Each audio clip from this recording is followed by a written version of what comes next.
Know the top stories of the day. Understand the issues that matter. This is Manila Bulletin News on Web. Your quick rundown of top news in the country and around the world.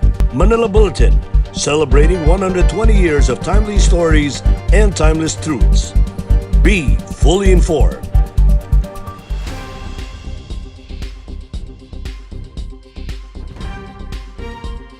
Hi, I'm Barbie Atienza. This is MB Now, and here are your news on web. The Department of Health announced on Tuesday, May 11, the detection of 2 cases of B1617 variant of coronavirus in the country.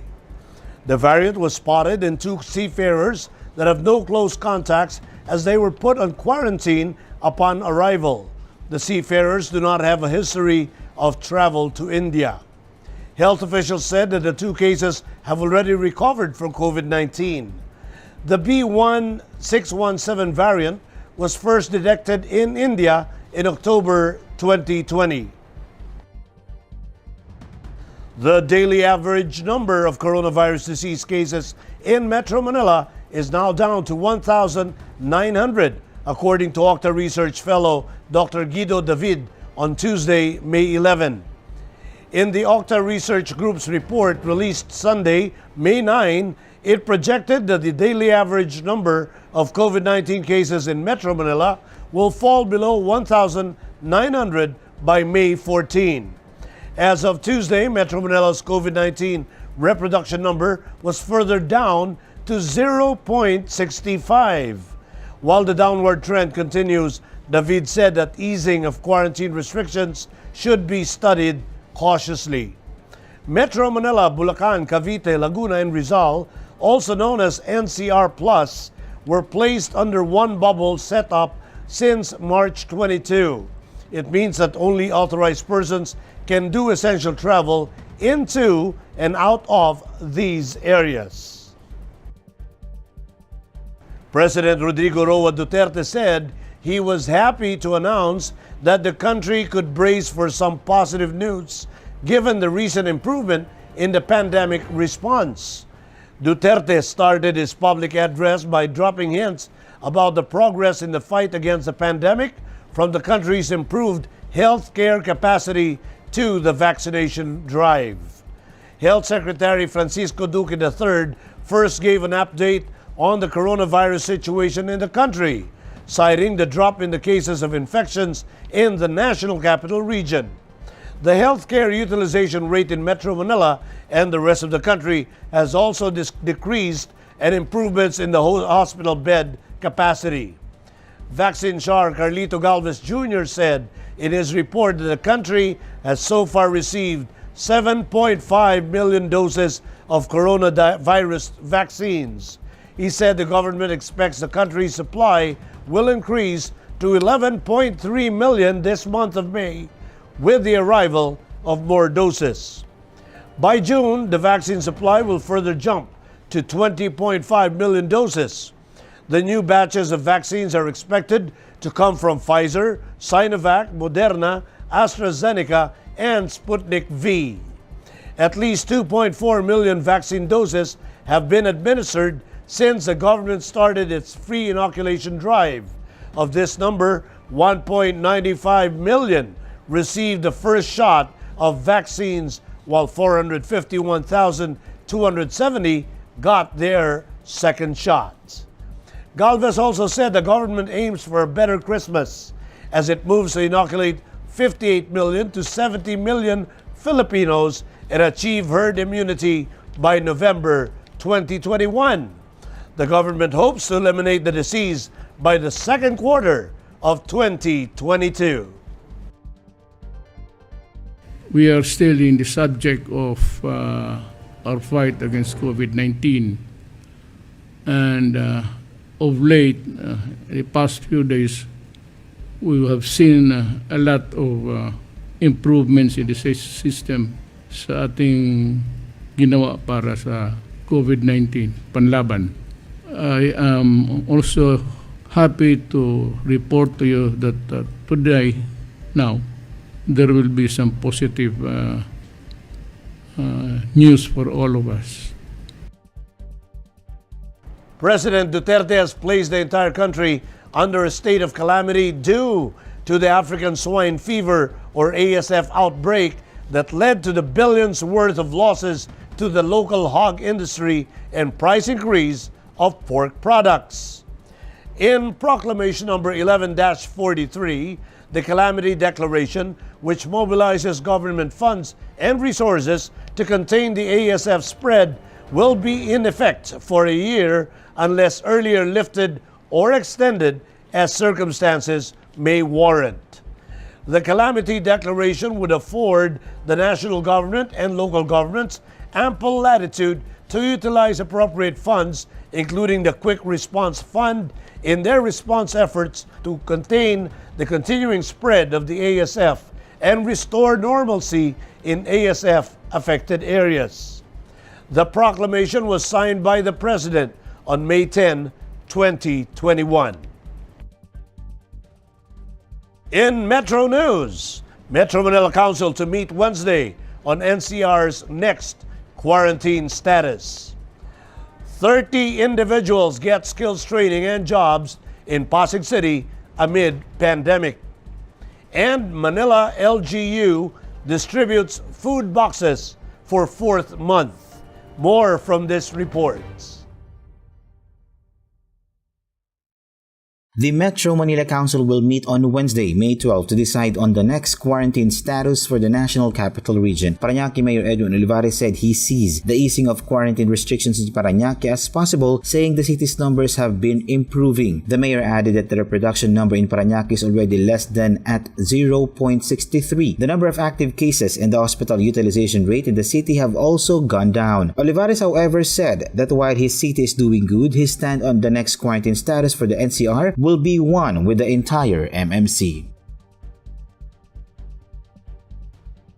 30 individuals in barangay in Pasig City were provided free skills training and employment opportunities amid the COVID-19 pandemic. This was made possible by the collaboration between Barangay San Antonio, Pasig and the CFC ANCOP, paving the way to a 10-day free skills training of masonry, scaffolding, and carpentry. Raymond Lising Barangay Chairman said that providing job opportunities is also a form of pandemic response. The 30 trainees were being given 400 allowance per day, adding that they were also provided free medical examinations. The barangay chairman said the training was conducted in the vicinity of San Antonio Barangay Hall in an open space in order for them to have sufficient ventilation.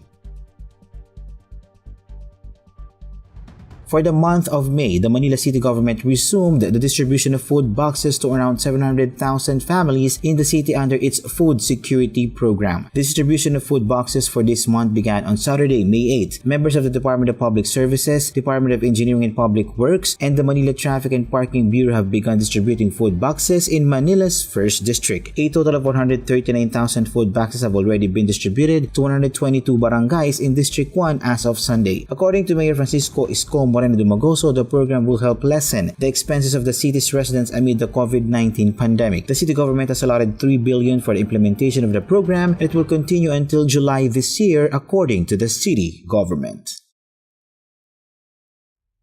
Here are the top news in other parts of the country.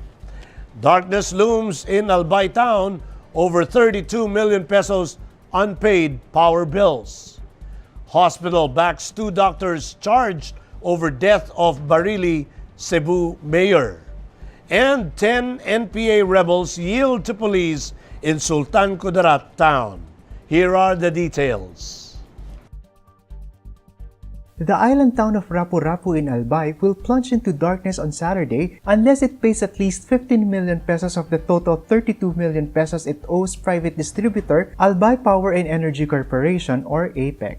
This after the island town's power bills have piled up since 2014 when APEC took over the management of the debt-ridden Albay Electric Cooperative. Rapu-Rapu Mayor Ronald Galicia said APEC is partly to blame for the accumulated amount of unpaid bills due to its poor collection system that caused inconvenience and difficulties to consumers. Albay Governor Al Francis Bichara, on the other hand, said he has already asked local officials to urge residents to pay their dues and proposed that the town cashier's office be temporarily converted into a payment center for power consumers.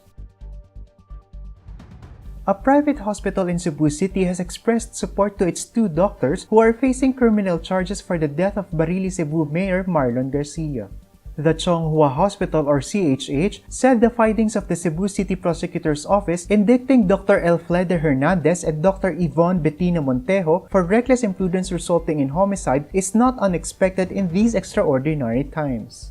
Garcia died last September at CHH where he tested positive for COVID-19. The cause of his death was due to septic shock secondary to catheter-related bloodstream infection, ventilator-associated pneumonia. The Garcia family blamed the 2 doctors for turning down the request of the late mayor to discharge him, which they claimed that the prolonged stay in the hospital led to his deterioration and demise. The CHH said it respects the decision of the Garcias to file charges. 10 members of the Communist New People's Army or NPA, including teachers, have voluntarily surrendered to government authorities in Lebac, Sultan Kudarat. The surrenderers were active members of Far South Mindanao Region Cherry Mobile Platoon who decided to avail of the government's amnesty program. One of the guerrillas who yielded on Monday said that they are going nowhere and their leaders provided them with lip service. He added that they were duped and that they are tired of war. The ex-rebels have received financial assistance from the government in exchange for the firearms that they handed over to the police. In world news, more than 100 rockets fired from Gaza towards Israel. The World Health Organization says virus strain in India, a variant of concern as Europe eases curbs. And New York to drive vaccinations with free subway rides. Let's watch this report. More than 100 rockets were fired Monday from Gaza towards Israel by multiple Palestinian armed groups, according to Hamas Islamists who control the blockade enclave. The Israeli army had earlier confirmed at least 45 rocket launches, most targeting areas near the Gaza border, but 7 were directed towards Jerusalem. Tension have flared since Israeli riot police clashed with Palestinian worshippers on the last Friday of the Muslim fasting month of Ramadan in the city's worst disturbances since 2017. No Israeli fatalities have been reported.